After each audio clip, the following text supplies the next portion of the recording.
to order. It is 5:34. And before I do roll call, I'm going to read our important notice for our COVID-19 in an effort to protect public health and prevent the spread of COVID-19. And to prevent the spread of COVID-19 and to enable appropriate social distancing, the Measure S Citizens Oversight Committee meeting is not open for public attendance at this time. All meetings will be held via our own conference and with our members, of course, Zoom. To the view of the live meeting, select the link to view. You know, if there's audio, I'm not getting any of it. You can't hear me? Is that Mr. Cummings again? I think so. Okay. Mr. Cummings, we can hear you. So if you could put your, unless you want us to hear you, could you please put your microphone on mute, please?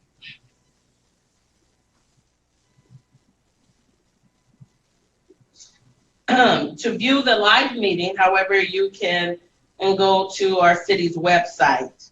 To provide public comment, it's important that we allow our community to know that.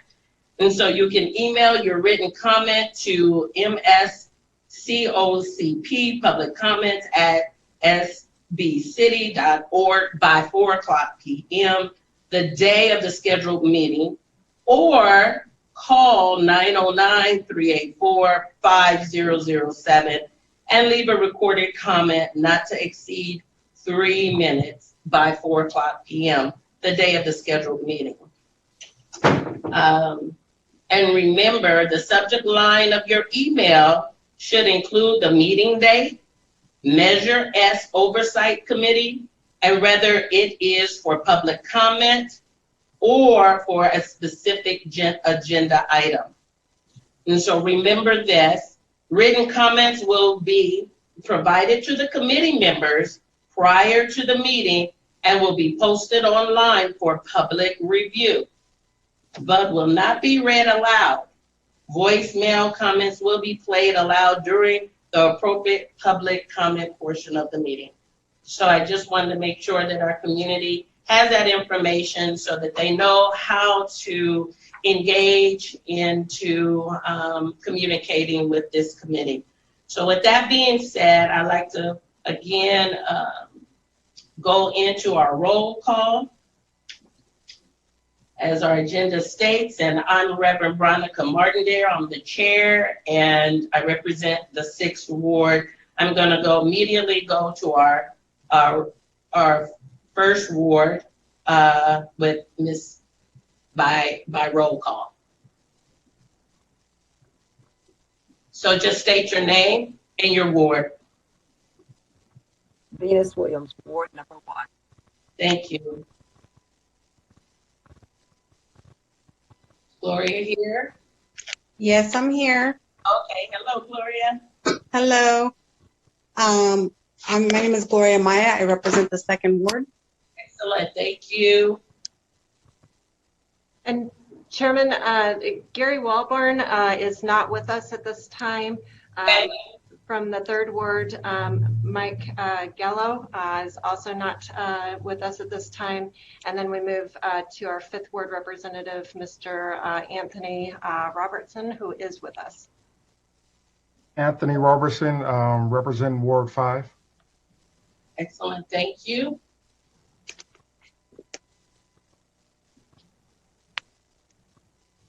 And Miss Felicia Alexander is with us. Oh, I can speak. I'm sorry. Greetings, everyone. Felicia Alexander, 7th Ward. Thank you, Felicia. And Vice Chair Avila is not yet connected with us. And Mr. Clifford Cummings has been having some technical difficulties, so staff's trying to work with him to get reconnected. We still do, however, have a quorum. Okay, excellent. But Mr. Avila stated that he was going to be able to come and participate.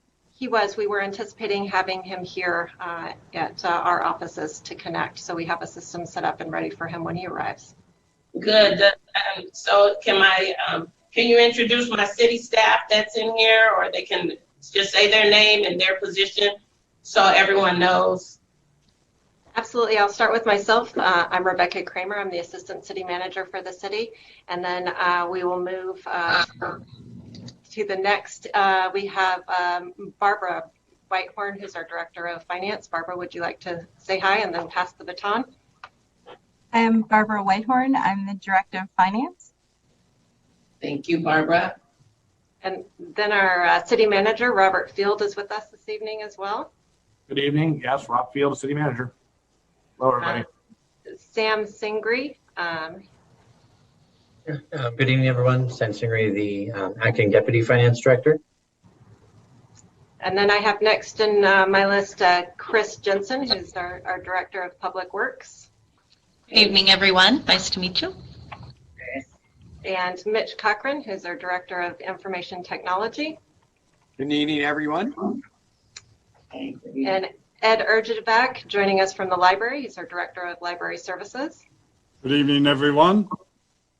And then Adelia Eveland is joining us, our Director of Human Resources. Hello, everyone. And Jim Tickmeyer, our Director of Parks, Recreation, and Community Services. Good evening, Commissioners. Michael Huntley is our Director of Community and Economic Development. Good evening. And then Shelby Bergwan is with us. She's our Acting Budget Officer. Good evening, everyone. And then Assistant Chief David Green is with us from the Police Department. Good evening. All right. And then we have Chief Eric McBride, who's with us also from the Police Department. Good evening.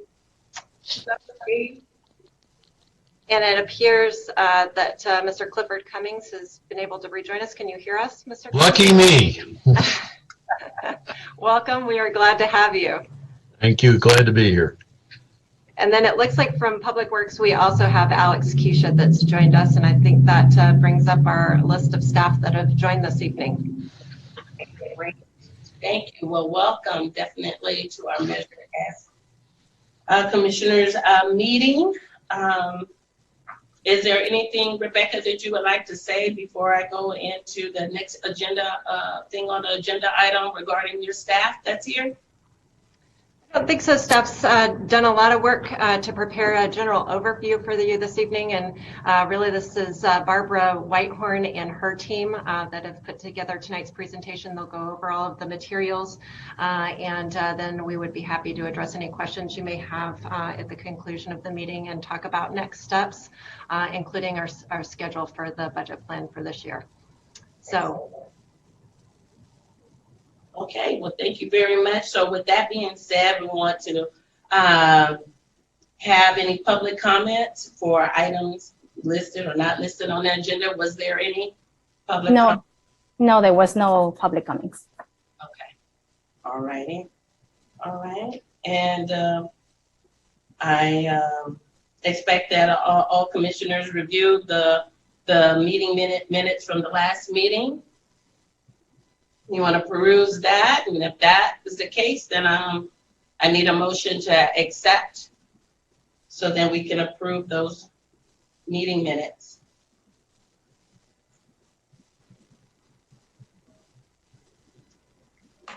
I motion that we approve the meeting minutes from our last meeting. Okay, there's been a motion to approve the meeting minutes. Can it have a second? Second. A second. Second. And move to second. All approved? I'll approve. Yes, all approved. Any opposed? Okay, good. And all in favor, say aye. Aye. Aye. Thank you. Any opposed? Okay, good. It has been approved. So with that being said, going on to our next placement on the agenda, I guess, Miss Barbara, this is our workshop number 2, and It's all for you now. Thank you very much. You're welcome. So members of the committee, I'm Barbara Whitehorn, Finance Director for the City of San Bernardino, and I look forward tonight to giving you your first budget workshop, which is kind of an overview of the plans for the budget this year and what staff is going to be recommending for the overall budget and for Measure S funds. And Mitch, I believe you're here with the PowerPoint. If you could bring that up. Thank you. All right, so that's just our intro slide.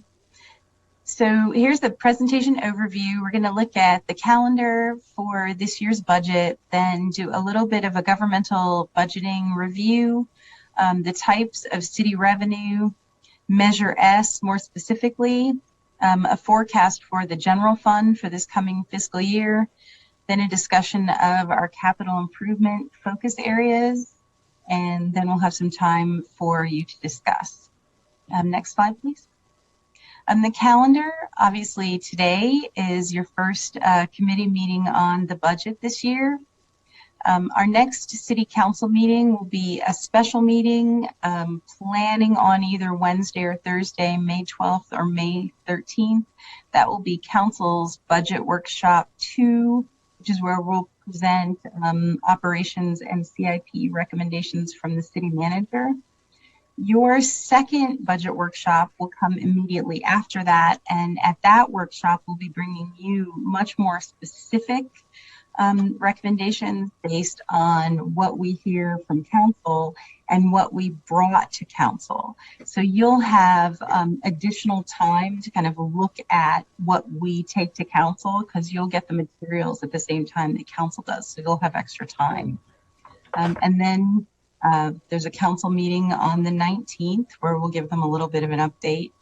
And then hopefully on June 2nd, we will have our budget hearing. Well, not hopefully, we will. And then on June 16th, budget adoption. Next slide, please. Just as an overview of governmental budgeting versus business budgeting, there's a significant difference when you look at government versus business and how budgets function. In business, you have sort of revenue goals. You know, you're setting goals for your sales team, for example, and your budget is kind of a guideline for the year. You know, you want to, make so much money. So you're saying, let's set these targets in our budget. And your budget is primarily an internal document for your organization, where you're saying, let's keep our expenses at this level, let's get our revenue up here. In government, you're setting your revenue expectations, based on taxpayers, which are involuntary resource providers. Whereas in business, of course, you have voluntary resource providers, right? They're purchasing something from you that they want. Versus in government, people don't necessarily want to pay taxes. They want the services that we provide, but they don't necessarily want to give us that money. I mean, I don't know that everyone's just thrilled to give us tax money, but they are called involuntary resource providers. So we set revenue expectations based on, what we expect to receive. And then our budget defines legal limits for our spending. And then budget has an internal and an external focus. The internal is obviously what gives us those legal limits. And then the external has a rather different purpose. Go on to the next slide, please. The purpose of a governmental budget, at a minimum, authorizes the organizational spending and provides those key legal guidelines to control spending. As a best practice, it should establish the vision, mission, and strategic objectives of the organization and provide transparent accountability and give specific measurable goals, which are reported in the budget consistently year over year. Now, in a committee like yours, of course, we want to provide more updates, because you meet quarterly. We would give you updates on projects, for example, that you would be funding with Measure S funds on a more frequent calendar than that. We would give you updates on things that Measure S funds would be funding more frequently than that. And additionally, a governmental budget should reflect the values of the community. So a governmental budget, as you can see, is significantly different than a business budget. Next slide, please. Within San Bernardino, we have a number of budgeted funds, and there are more types than this, but these are the three main types of funds. And funds are essentially sets of books. And in business, you have one main set of books, right? And you have like your assets and your liabilities, and then, you know, the extra money, your savings account that you have, which is equity. In government, each fund is its own set of books. And you have governmental funds, which are supported by taxes and other revenue. And that's where you have most of your main services like police, parks and recreation, community and economic development, finance, administration. Those are governmental funds. And the general fund, which is what we usually discuss, it's the big fund for the city, is a governmental fund. Then there are enterprise funds, which are self-supporting funds, and they're self-supporting with charges for services. Water and sewer is an example of that, refuse collection. Those funds usually support themselves with the fees that they collect for a service that they provide. And then internal service funds is another type of fund that provides an internal service to other funds. Fleet, information technology, workers' compensation, funds like that are internal services that obviously are providing a service to other funds internally and basically are just chargebacks. So they aren't doing anything for the community, but they're just charging a fee to the internal funds and just ensuring that every fund is paying its fair share, essentially. Next slide, please. Then within all of these funds, there are a whole bunch of different types of revenue, but there are three key types. And this is kind of a color of money slide, if you will. So we have restricted revenue in San Bernardino, and this is the amounts of these revenues. And we have approximately $35 million annually in restricted revenue right now. This is next year's revenue. This restricted revenue is restricted and it's used by external legal parameters. For example, like impact fee revenue, grant revenue, anything that is restricted in its purpose and has to be used for a very specific thing, like Measure I revenue or SB1 revenue that has to be used for specifically transportation improvements or streets, where we may not use that funding for any other purpose, or a grant that is specific to, say, ballistic vests for the police. We can only buy ballistic vests with that grant. That's a very restricted revenue stream.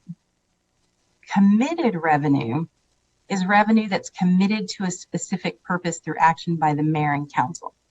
Committed revenue is actually starts out as unassigned revenue, and then the mayor and council says, we're going to take this revenue and we're going to commit it to a purpose.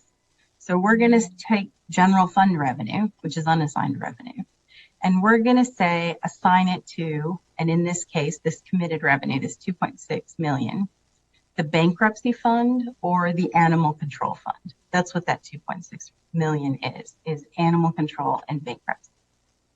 Then unassigned revenue is revenue that can legally be used for any purpose within the limitations of normal operations.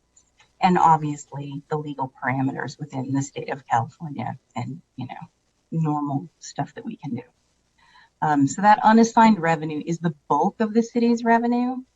And that's what we spend on operations, capital improvements in general, other small capital improvements. Most of our major capital improvements are paid for through restricted revenue right now. But those are the three main pillars of the city's revenue. And right now, if you'll go to the next slide, Mitch. Measure S is part of that unrestricted revenue. It's not considered legally restricted, but it can be assigned to a particular purpose. And the Measure S policy says that the city manager will present, you know, a spending plan that's in accordance with the adopted Measure S policy, you know, that is in line with key strategic targets and goals and is in line with general fund reserve policy. But this doesn't restrict the revenue or legally, you know, force us into a box for how it can be spent. It just says we're going to align the revenue with these key targets, and we're going to preserve existing service levels. So it's not saying we're restricted or we're committed. It's just giving us a sort of parameter, like, putting us in a general, place. It's like putting those little rails on the, when you're bowling and you're a really bad bowler like I am, and you need those little rails to keep you out of the gutter. It's like doing that. Okay, so next slide, because I'm the worst bowler. Okay, so Measure S sales tax. So HDL, which is our sales tax consultants, and they're a really great firm that does sales tax consulting for many, many cities and counties in California. They are projecting collections of more than $41 million for this coming year for Measure S sales tax. We anticipate that to maintain the programs that Measure Z was paying for in the past will cost about $11.8 million. So that would, assuming that we fund those $11.8 million of existing programs, that leaves $29 million in remaining revenue, and the $8 million that will have been collected in this fiscal year and put in reserves available for allocation in next year. And as I said, Measure S is unassigned revenue without external legal restrictions on its use. Okay, next slide. So recognizing that Measure S is going to be used to prevent further reductions in city services and in accordance with the goal of financial stability, we're recommending that the $11.8 million of Measure S be dedicated to maintaining existing services by funding the same public safety programs that were previously funded with Measure Z, in order, not to have to figure out a different way to fund those programs or not fund those programs in the future. Next slide. And then additionally, staff is recommending that because we don't really know at this point what Measure S revenue is going to look like over the long term, even though we have, forecasts and HDL saying, $41 million, we don't have experience yet with Measure S, right? We have a nominal forecast. We're saying, okay, $41 million for next year. This is probably what Measure S is going to look like. But sales tax is one of those things that varies, as we know, with economic conditions. And if you look at what happened in 2008, when we had, a major economic issue and things went significantly pear-shaped, sales tax falls dramatically if we have an economic downturn. So when we're looking at Measure S, staff is really recommending that in the first year or two of Measure S receipts, that we fund things that are one-time projects, like capital projects, anything that is a one-time use of the funds other than the 11.8 ongoing. But using that additional money, the 29 million additional, staff would recommend that this committee consider capital projects and other one-time projects for the use of the Measure S, in order to ensure that we're being prudent with the use of that money, so that should the sales tax receipts drop off, precipitously, if we have an economic downturn, if for some reason, something else happens and we aren't seeing the returns that we anticipate, that we aren't in a position to have to cut staff or, downsize programs or do anything like that in the future. Instead, we've done some one-time projects that are actually the kind of thing that will have a major impact on the community that we can complete fairly quickly. Public Works is working out a list of projects that we can do that would have community impact, that would be fairly easy to complete quickly, whether they're, streets projects, facilities like roofs on community centers, other community center improvements, but improvements in the community that would be really visible to the community as things that, you know, here's how Measure S is making an impact in San Bernardino right now. You know, something that you could really point to. That's what I think staff would recommend in this year with Measure S funds. Okay, go on. Moving on to what we're looking at right now for the fiscal health of the city this fiscal year, at the end of this fiscal year. When this budget was adopted for the year 2020, 2021, as we were just moving into the pandemic, there was a lot of doom and gloom, as you can imagine. Everyone across the country was thinking, okay, sales tax is going to be disastrous. We're really going to be in bad shape. And San Bernardino was no different. So we anticipated a significant drop in reserves. We thought that we would be able to fully fund our emergency reserves. We didn't believe we would be able to fully fund our economic contingency reserves. We didn't think we would have any undesignated reserves at all.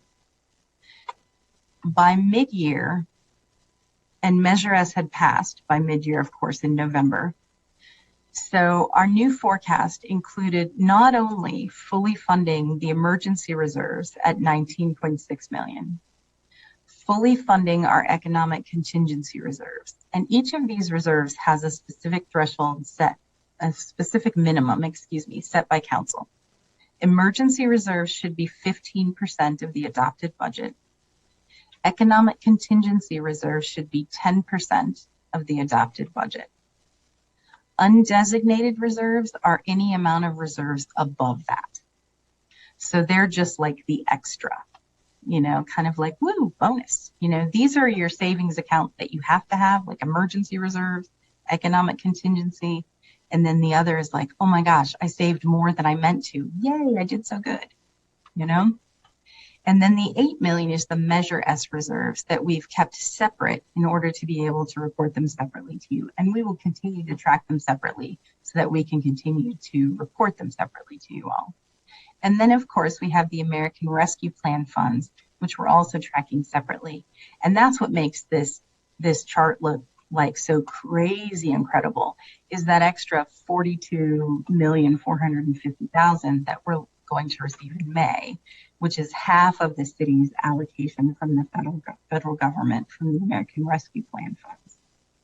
So those obviously are, you know, not part of the regular reserves, but it's important to include those because those are funds that we'll be able to allocate over the next 3 years to important projects that can have a major impact on the community as well.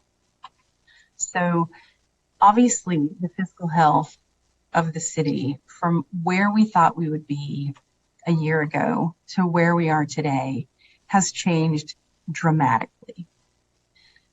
I say that, and I still say we should be prudent and careful with our money.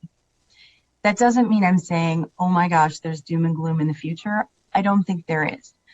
I just think it is always important as stewards of taxpayer dollars that we're really careful with everything we do with that money and that we really consider what is the most important thing we can do and what's the most impactful thing we can do with that money for this community. And obviously that's why your input as this committee is really important. And we want to do what's going to be most significant to this community with the funds that we collect from Measure S. Moving on to the next slide. And here's the general fund revenue year over year.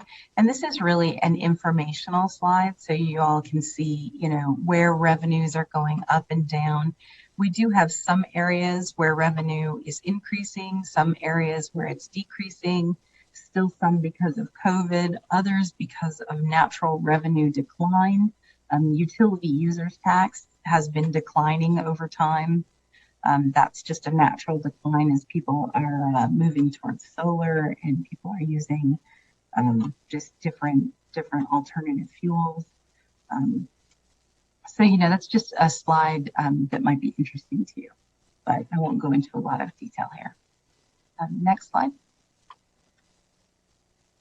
And our focus areas for the operating budget this coming year are really going to be, in addition to the health and safety of the community, which of course is an overall focus, we're going to be focusing on community amenities, deferred maintenance, ongoing operations, and customer service.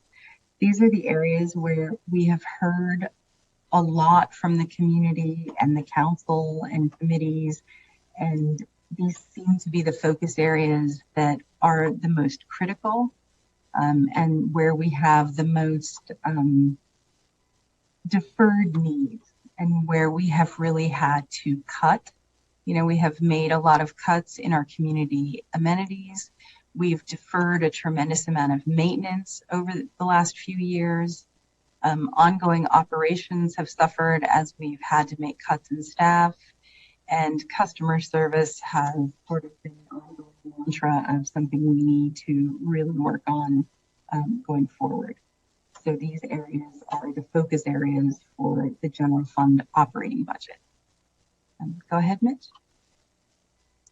The capital improvement program, and this is just the overall slide, and it's between 34 and 35 million. I think I said 35 million for restricted, but there's about $1 million in there that isn't available for capital improvement. It's other grants.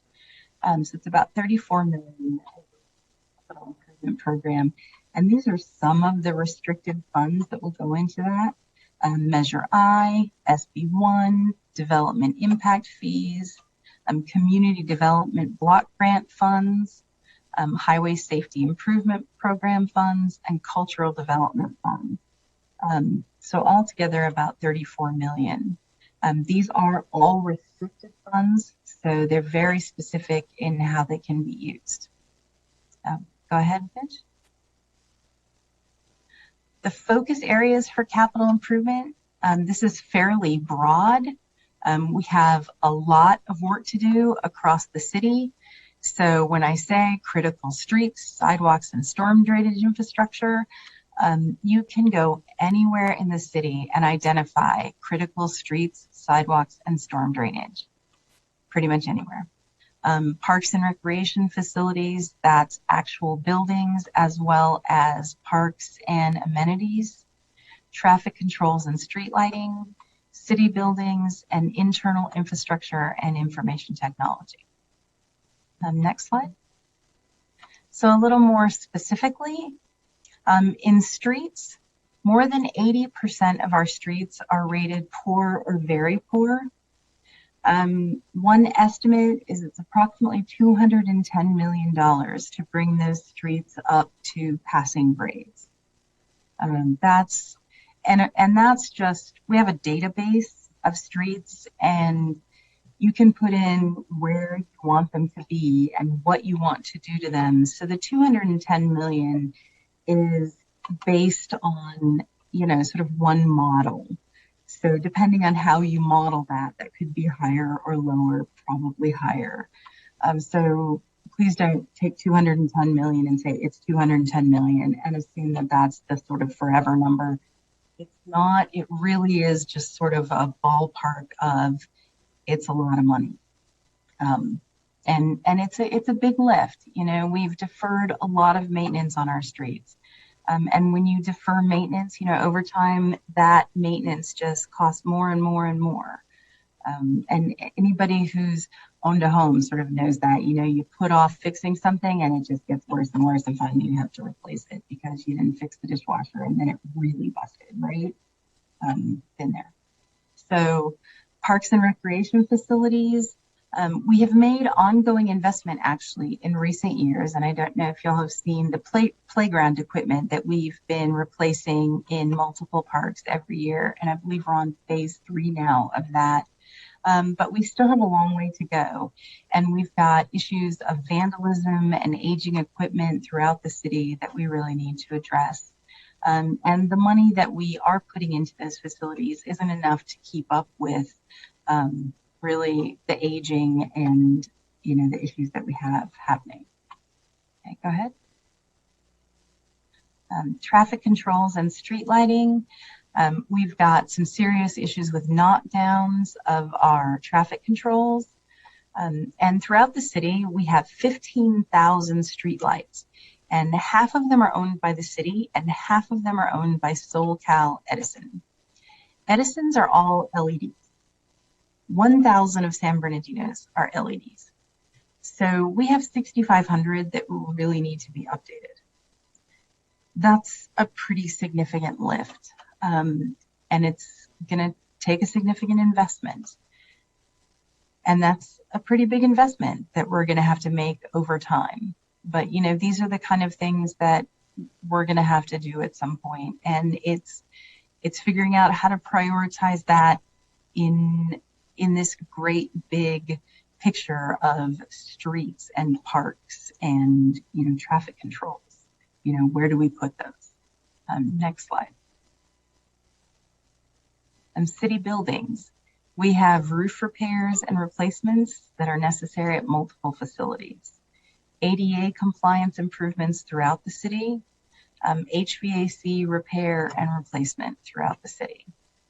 And information technology, we have obsolete, that should say software, I don't know why I have the programs, in a number of departments that don't talk to each other, and then that really forces a lot of manual processes, which is a lot of staff time. And of course, when you have staff time, that means, you know, staff is working on things that's just data entry rather than really being efficient. And we have to use more staff than is really necessary. And what we want to do long term is find efficiencies, so then rather than just having to have more and more people, we can have fewer people, better technology, and just be more effective and efficient at doing our jobs, rather than just having to constantly throw new people at old, bad, slow manual processes. Next slide. All right, and I thought that might be the last slide. So that concludes my slideshow, and now we have time for discussion and any questions.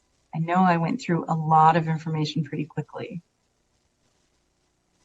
Yes, first of all, that was wonderful. Thank you very much. I know we have some questions. I have a couple, and then I'm going to ask my other commissioners, do they have something? For each project, do we have timelines that is going to be placed on those projects so that we can make sure that they are time efficient? When a project is recommended, or when a project is selected to be done? Yes. Yes. Yes, we'll definitely have a timeline laid out for that, for any project that we'll do. Okay, and good. And I know we have, you gave us our city revenue estimates of all funds on that particular slide, where you had restricted revenue stream was that 35 million. And definitely we have some of that for street cost and whatnot. Would you give our committee Measure S, when you come back with the projects that are a list of how much revenue from that restricted fund will go to the streets that's already before we tab into the Measure S funds for streets and public works? Yes, absolutely. Okay, I have some more, but other commissioners have something to say? Yes, I have one question about. I'm sorry, identify yourself. I can't. I'm sorry, Anthony Robertson, Ward 5. Okay. Thank you for the presentation, Ms. Whitehorn. I do have a question about the Measure S sales tax revenue. I know you said 11.8 million will go to ongoing programs, and then we'll have 29 million in revenue. Can you provide us what programs were funded by Measure Z before it turned to Measure S? Can you provide us that information? Yes, I can. I can email you a detail of exactly what positions are funded by Measure Z, because it's pretty detailed. But it is a number of positions in the police department and the community intervention program manager. So I can email you all a detailed list of which positions. Okay, perfect. And then also the other question, I know you were saying that I think we own 7,500 streetlights and 1,000 are LEDs, right? And then that's going to be a capital improvement program. So will there be an equity? How would that be distributed throughout the wards, right? If it's 6,500 left, how would that be? Will that come to this committee as far as the equitable equity of that? You know, because I know we all have wards, and I just want to make sure it's being spread out equitably through all the wards. Right.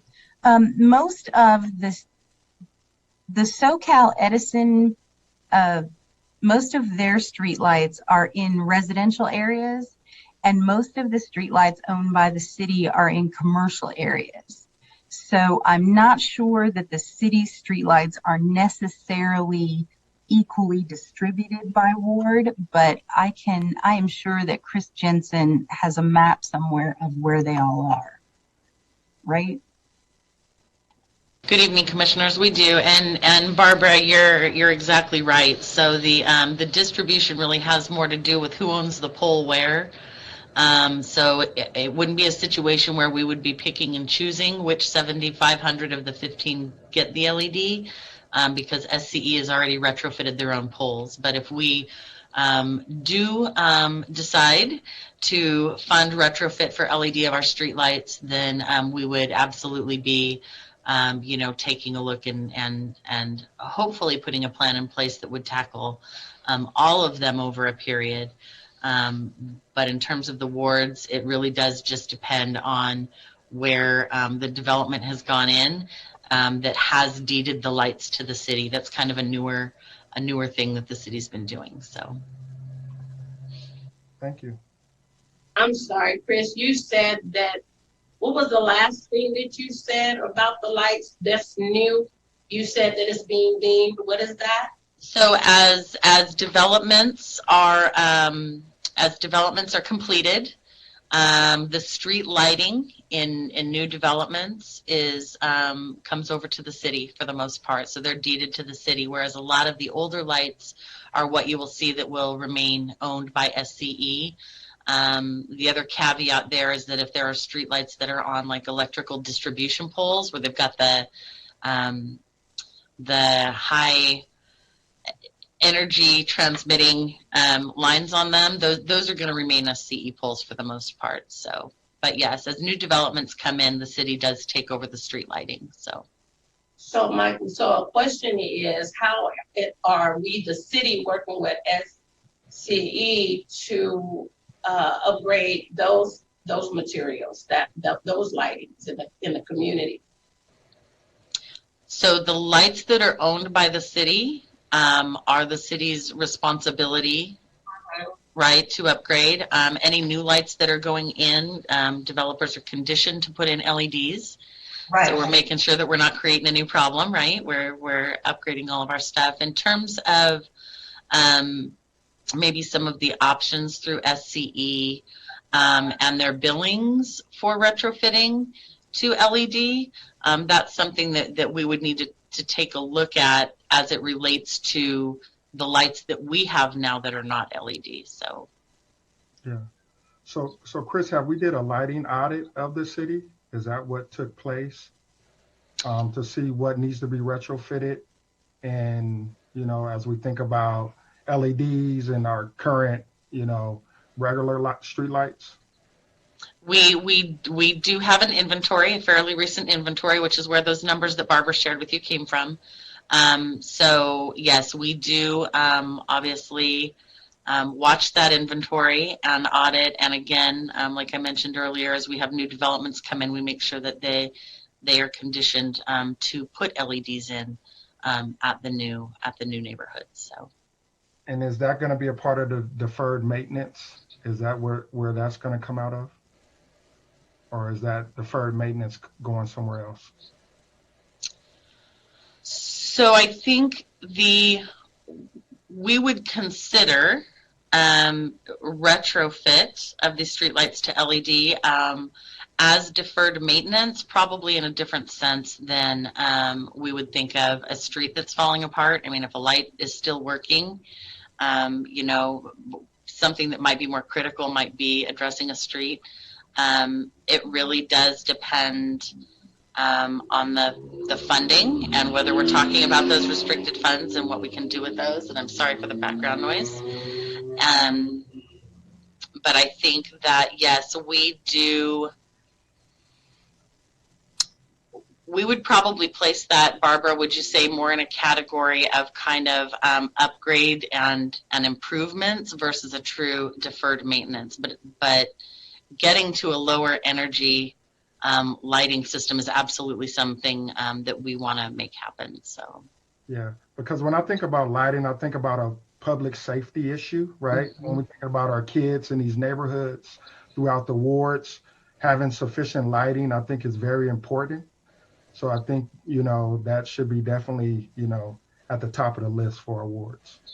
Absolutely, and I guess this is where I have a question, and I want to make sure that I have an understanding, because I'm understanding that the city has its control of a certain lighting that you said is more in commercial area and is being done new. My question, because we've been having the other poles, you're saying are SCE poles that's in our community, in our community that we don't have access and ability to upgrade? No, ma'am. Pardon me, and I probably stated it incorrectly, but the SCE poles are already upgraded. Mm-hmm. The ones that SoCal Edison owns are already upgraded. You stated it correctly. Okay. So, yeah, so I just wanted to know, because I know in certain areas, in certain wards, the lighting isn't happening. I just want, and the poles aren't upgraded new. So, you know, so I just wanted to, as Anthony was saying, as far as having an audit so that we can see what poles and what lighting needs to be upgraded and brought up to a standard where we can have that safety lighting for the community. We have that information. We have the city inventory. So we've already got that. It's a matter of, again, as different projects are looked at, whether or not that is one that comes up for approval for funding. So okay, so is that will be brought to us on our list on when you come back for the lighting?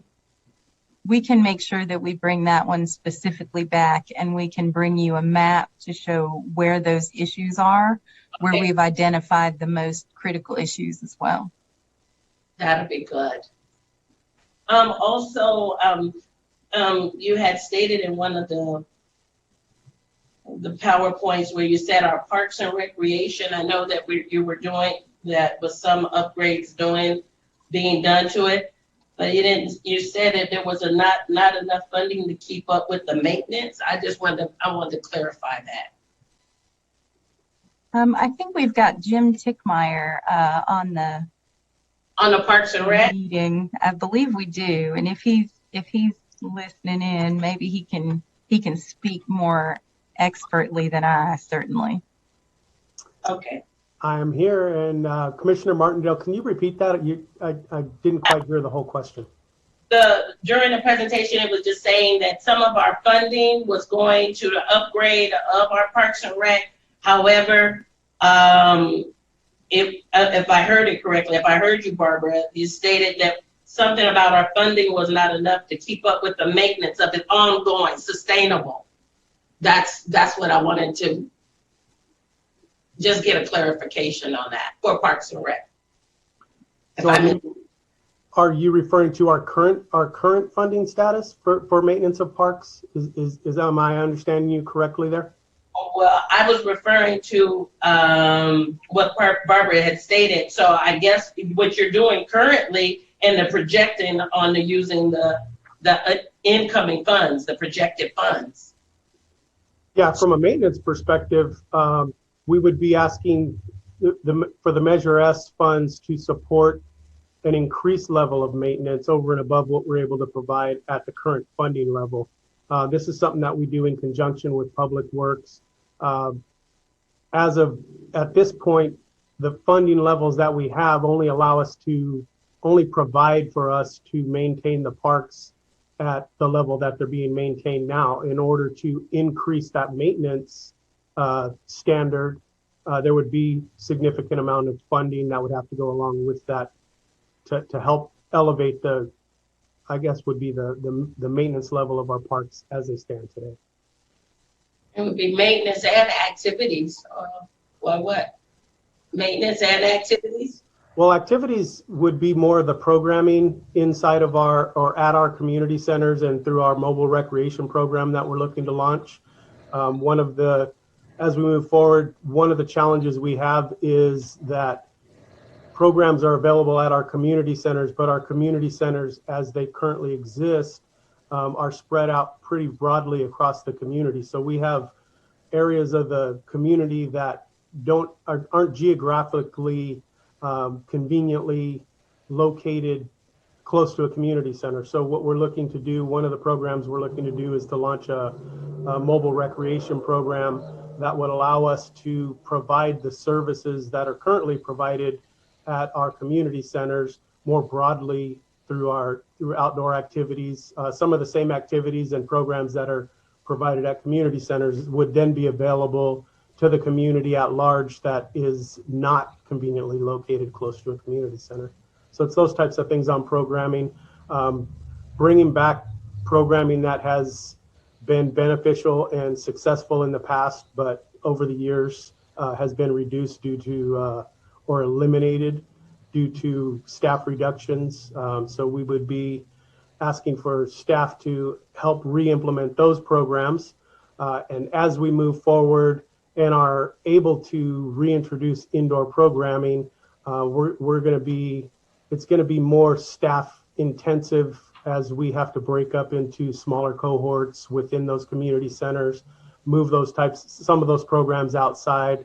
So that's the type of funding support that we're going to be looking at from a programming perspective. Thank you. Thank you, Jim. Sure. Ms. Whitehorn, a question for you. I guess Jim brought up a point about when they run out of their funding for Parks and Recs. I know it's $8 million in reserves. So what are the reserves used for? Are those opportunities when another budget line item is exalted? Is there an opportunity to go to reserves and use those funds? There can be, yes. In the case of the $8 million in reserves for Measure S, they can be allocated, however this committee and council determines is appropriate. The undesignated reserves annually can be designated by council for special projects. They can be used for, emergencies or, some kind of special purpose that comes up. And then, of course, the emergency and economic contingency reserves are specific for, those kinds of purposes. Did that answer your question? Yes, it did. I guess it did. I was just wondering if it's an opportunity, like you said, if we can allocate those reserve funds to operating budget if we had to. Yes, yes. Thank you. So, hi, this is Felicia, Commissioner Alexander, and I have two questions. First of all, Ms. Whitehorn, thank you so much for that great presentation. It provided a lot of clarity, especially when you defined the color of money.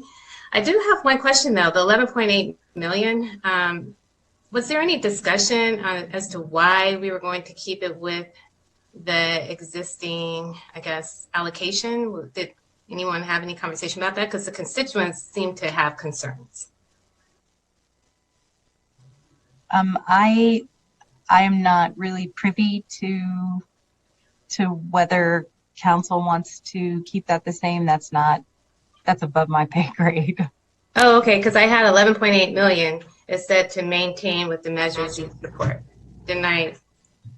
That's what I documented.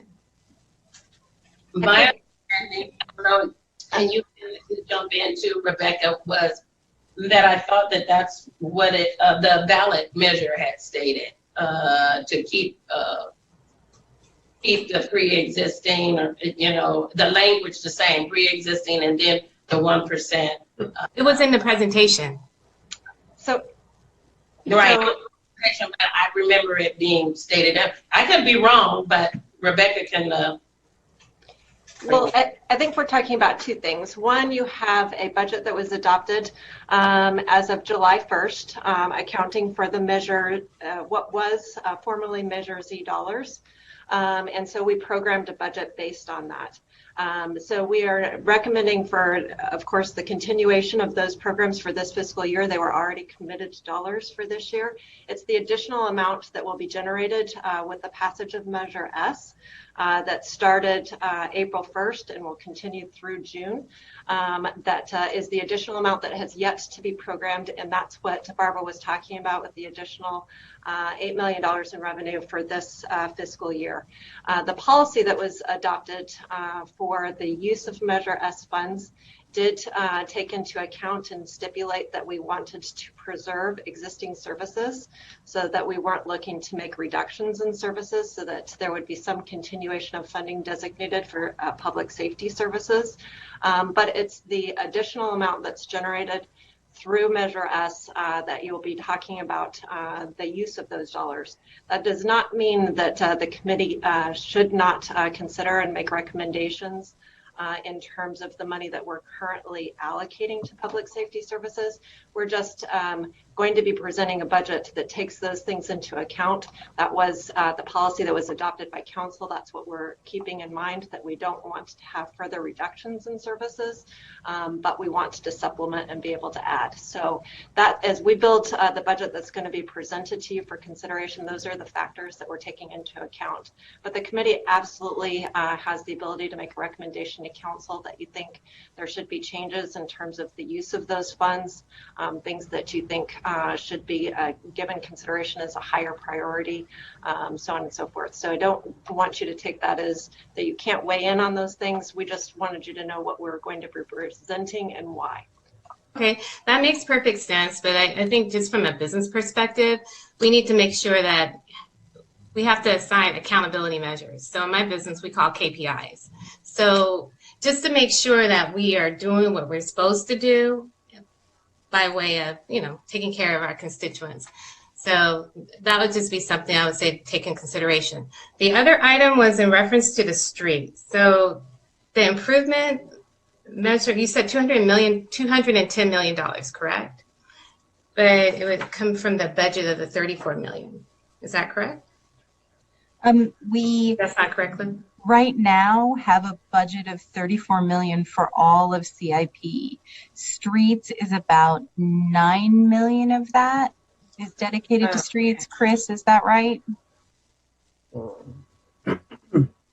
We actually, it's actually, I think, a little less than that. We have our Measure I funds that we get annually, and we have our SB1 monies that come in, the Road Maintenance and Rehabilitation Act funds, and those usually are somewhere between maybe $4.5 to $6 million, depending. And those we fully program for our street work every year. So, thank you. Also, too, Venus Williams, Ward number 1. When we talk about the parks, well, the parks in Ward number 1, I wouldn't even take my dog to. They're so overrun. Go to Sycamore Lake Park. Go over to the park on 2nd Street, 2nd and Sierra Way. Why would you take anybody over there? I know I'm just talking about buildings, but people would like to go to the parks and sit out and have a picnic, but you can't do that. There's too much going on in the parks day and night. They don't care, broad daylight. You go to walk in the park, you better make sure you have on some boots that you don't want to take in the house. So, I mean, fixing up the buildings and everything is nice, but you need to make the parks where they're attractive to people to go and use in our community. Constituents over here, they don't want to go to those parks. I know I don't. I haven't been in that park since I was working for the city. You know, So again, you know, accountability with the money, Felicia said, and spreading it out where it should be taken care of, not just buildings and programs. Kids can't not go across the street and play in those parks or anything. again, Ms. Williams, again, hearing the voice of the people, they want us, again, city staffers wanting to see some visual improvements. I know we got the chief online as well. You still with us, chief? And making it safer for our constituents to be able to use our facilities. That's something that is very, people are very, very passionate about, and of course in our community, and that's why they continue to vote for an extra tax for us to make these improvements. But as Felicia says, we truly want to be responsible for the funds to be utilized in the efforts so that our community can see and feel and participate in the improvements. So that's going to be something that we would like as a committee to hear. How are you going to create this sustainability? How are you going to create safety for these things that you're going to be placing in, your lighting and different things? That is something else that needs to be looked at on how we're all working together. And also, what are you requesting from the community as well to help and assist in this? But exactly, we would like a circular motion of improvement. But as Ms. Williams stated, but people do want to see the improvement and feel it as well. Can I interject real quick? Could hold on for just a second, Gloria? The other day, my son came by my house, and I told him, I says, what happened there, Baseline and Waterman? I says, a whole lot of the transfers is gone. One of the guys he works with knows a church. They came over and told the people that wanted to go, we'll take you, we'll help you get jobs, we'll help you. And they took them, helped them get jobs, helped them get their driver's license. And he's trying to get that information because he called his boss at Stater Brothers and says, I need a favor. These people need to be gone. And it was done. I saw that the other day when I was driving down Waterman there at Baseline. And he works over there at Baseline and Waterman. And so it can be done. We just have to find, I'm going to try to get the information from him to give it, to our city so that we can get these people help. They need help to get off the streets. Thank you, Mrs. Williams. Gloria, Ms. Gloria, you had a statement? Yes. We've been doing a lot of community engagement and also working with the human trafficking detectives on G Street, which they've been phenomenal with helping us clean up that area. And, Eric McBride, thank you. You have an awesome team out there. But also, I know a large portion of that will go to the police department. I know it's inevitable. But how much of that will go into actually intervention and prevention for our city? As a community member and leader, that's what we would like to see is more intervention and prevention and hopefully less incarceration. If we build community rapport, we would like to see that as a community, the money being spent with building intervention and prevention. And also one thing, sorry, can the city or as commissioners, can we create a survey? Because I deal with a lot of population that are Spanish speaking and they don't have a voice in this community because they feel they don't have one. So can we create a survey of the things that they would like to see in their community fixed? Even though we might not go in the same order of request, it'd be nice to see them have their input and have a whisper of a voice in change in our community. Thank you, Ms. Amaya. I appreciate your input. We certainly will be welcoming community input, we would seek to have you as committee members reaching out, hearing from the people in your wards so that you are conveying that information. We're looking for that information to be presented and discussed as part of this committee. We certainly welcome the public to speak at the committee meetings and at the council meetings, and we will, if someone is a Spanish speaker, we will make sure that translation services are provided. So we do want to hear everyone's voice. We aren't going to probably be engaging in putting out a survey, a community survey at this time. We did go through that process when Measure S was being considered. We did a number of community surveys, and certainly the policy that was adopted was intended to be reflective of the input that we received throughout that time period. So I think there are a variety of ways that people can reach out to us, and we certainly want to hear from those that are non-English speakers as well, and try and make that as easy as possible. So there are a number of things that are going to be discussed. One of the things that council will be considering on Wednesday is that very issue in terms of translation services and how we can best provide that so that we can make sure that we're communicating in the way that people can best receive that information. So we're not, like I say, I just wanted you to be aware that for this committee, we're not going to be sending out a community survey at this time, but we would look for you to be doing outreach and talking to residents in your neighborhoods so that we can hear through you from them. I find it intriguing. I've got to provide contracts in 7 languages. And we're sitting here talking about doing a survey in Spanish where 75% of my customers are Spanish speakers probably. And I've got to get all the way down to languages that I've never heard of. But we should not have any problem getting a survey out there to the folks who do speak Spanish as their number one or only language. So I think that should be absolutely in there as a priority. But one question I've try to get in on is I want to make sure that we understand that whatever we are spending is going to be tied to the revenue stream. There's been an awful lot of incidents in the past, well, we've lived here for 30 years or so, where there was a bit of pie in the sky. It was a bit of we'll budget this and hope for the best. Absolutely ridiculous budgeting processes based upon a growth rate that was not anywhere near realistic in revenue streams.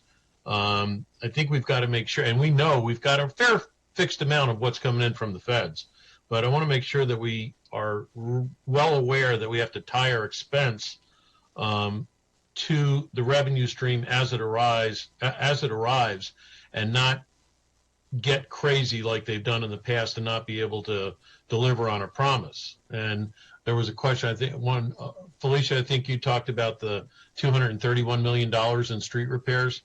That's going to be a many year process. Okay, many years. That 210 is bigger than basically the entire city budget. Right. And we probably need to do other things too. But again, you've got to work on generating revenue, and there are ways to do that which will help feed fixing those streets. But again, it's going to come down to tying our expenditures to a realistic revenue stream, not some ideological thing that can't happen, which did happen in the past. Thank you. Basically, it's be real. Yeah, you know what? Thank you so very much for stating that. And that's why it's so very important as we connect with you as staffers is to be able to see these projects prior to and put that dollar amount to it so that you're not doing activities that we, the community, can't also see an improvement. As you said, born and reared here in the city of San Bernardino, not seeing any improvement, but having funding coming through as millions and millions of dollars is unacceptable. So now, since we have this funding stream, that's great. However, we do want to see projects completed. Like you were saying, Cliff, not a pie in the sky, but we do want to see projects done. Yeah, let me throw one more thing at you. When we talk about these projects, and we can use Seacom Lake, we can use some others that have had multiple attempts, Okay, and Seacom Lake recently had a cleanup. I think we need to be looking strongly at items that are visible, as you said, that are sustainable, and again, not something that in a year they're going to go back and say, oh, geez, that didn't work. And I prefer not to look like an idiot wherever possible, except in my marital life. And I think that when you sit there and all of a sudden it didn't work, and we knew up front it wasn't going to work, and half the people say it's not going to work, another half say, yeah, let's try it again. Well, after 4 or 5 times, I'm not a player on that. So we've got to be very, very cognizant of how we spend these dollars so that there's visible and sustainable results. Agreed. And then that's definitely, as I as a chair, requesting, so that when you're designing these projects, please place a sustainability part of it, so that we can be able to see how are we projecting, how are we sustaining it, and so that we can be responsible and fiscally responsible, and also project responsible, and also having our community participate in that responsibility of helping sustain it once you show us what that sustainability looks like. Yeah, Commissioner Roberson, Ward 5. So, Ms. Whitehorn, question for you. The $11.8 million that Commissioner Alexander asked about, will that be a part of the email that you're going to send us with the Measure S funded programs? Is that going to be a part of that email? Yes, yes. Okay, thank you.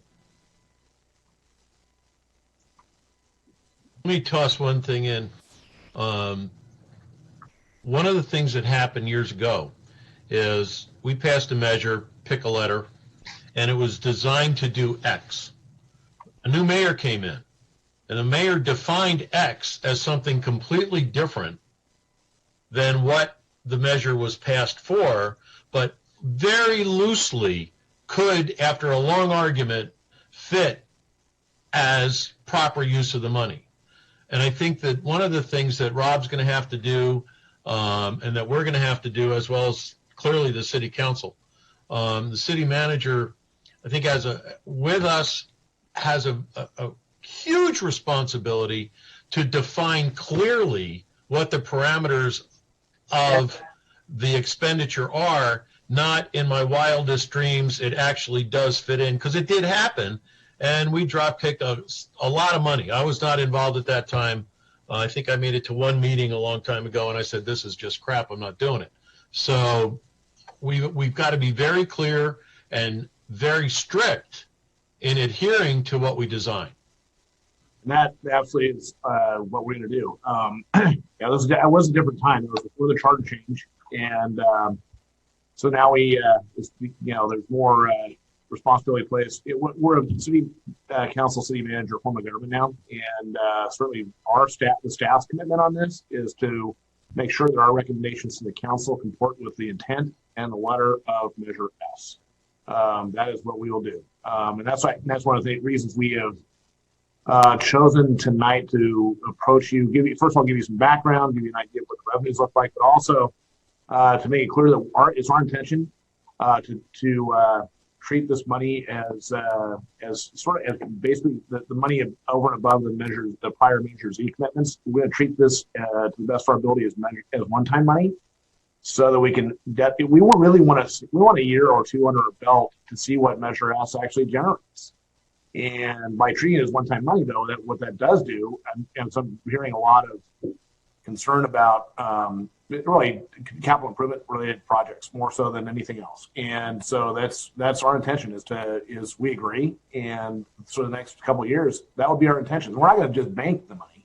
That would be irresponsible. I don't think the residents of San Bernardino, or the voters of San Bernardino, passed Measure S to see us build a big bank account. I think they passed Measure S to see some improvements around the city, and it's one of the most significant needs that we can identify, certainly, and I've heard about this from several of you, is the physical conditions in the city, and very specifically including street conditions, for example. So we will make that commitment to you, and that is what we will recommend to the council, and they will take it from there.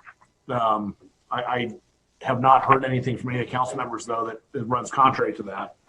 I can tell you that. So I think that that's going to be the way that this is going to go. We're going to use this money to really start dressing up the city, and it's important. We hear about it from constituents. We hear about it from you.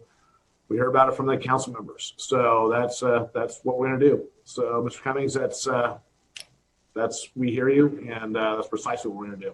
And that's why I'm glad you're here. And if you had a heart, it may warm it to know that our little Auto Plaza complex, we're probably going to generate just in April versus last April about 260% more sales tax revenue than we did last April. So there's good news on the horizon. Did you say 260%? Yeah, we did. I won't bore you with numbers, but let's assume for a moment last April we did 185 cars at the Toyota store. We'll do 420 this month. Subaru will be up about 100 and something, and Nissan, I didn't own it then, but they're bigger. So anyway, it's a good revenue stream that should help the till a bit. Well, it sure helps that Measure S kicked in April 1st. Yep. Because let's keep that performance level up. Thank you. We appreciate that very much. But that is, I mean, it just goes more to the point of why it's important. It gives us more resources to start fixing those issues. I look at Seacom Lake Park. I mean, I've actually had a very recent discussion with Jim Tickmeyer about that exact subject, and we want to refine our plan, but I suspect that you're going to hear about it a little bit the next time you as a body convene. And by the way, convening you as I made a commitment to several of you in the past is important to us.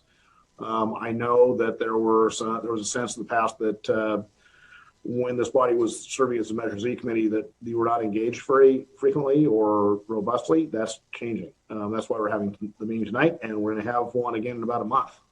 So that I want to make it clear to you that this is, you're a big part of our conduit of information flow from and to the community, and that's why we're engaging you the way we are. So thank you. We appreciate that you're doing this. Pretty sure you're not getting paid for this, so thank you. Thank you. Thank you so very much. Those are encouraging words to our ears. Definitely, when you hear the passion of the commissioners, is because of the fact that in the community is that we love and care for our city, just as you are workers and staff. So we greatly appreciate the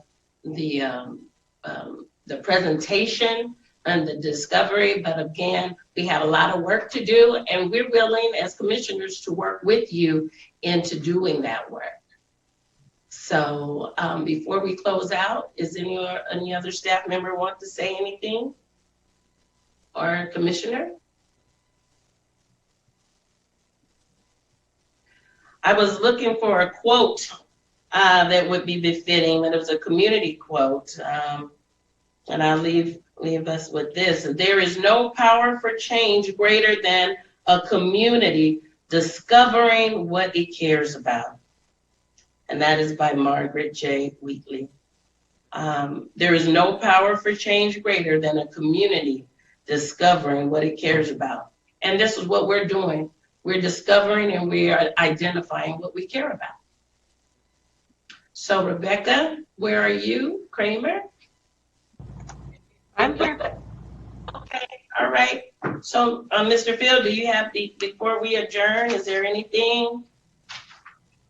I don't think so. We will, if we haven't already, Barbara, I think we just need to make sure that we distribute the budget calendar to this committee, so you have a real handle on what our steps are going forward as we march toward a adoption of the budget on June 16th. So there'll be a fairly steady flow of information coming your way, and look forward to having our next discussion. There's a lot going on. It's really, I gotta say this, knock on wood, but from a fiscal perspective, the city is in a fairly good position right now, and we intend to responsibly invest that money and start showing. We need to show the people of San Bernardino that we take the sacred trust they put in us when they gave us when they passed Measure S in the first place. We're we're going to honor that. So that's our intention as staff. That's what we're going to do. So thank you again. Thank you. Thank you. Thank you. And Chief McBride, you don't want to say anything? Say something to us, close us? I'm just sitting here as a observer. Okay, well, I thank each and every one of you for coming and the work that you're doing, you did, and what we're going to be rolling up our sleeves and do in the future. So again, thank you so very much, and we look forward to a brighter tomorrow in the city of San Bernardino. Thank you. And with that, this meeting is adjourned. Thank you. Thank you. Thank you. Have a great week, everybody.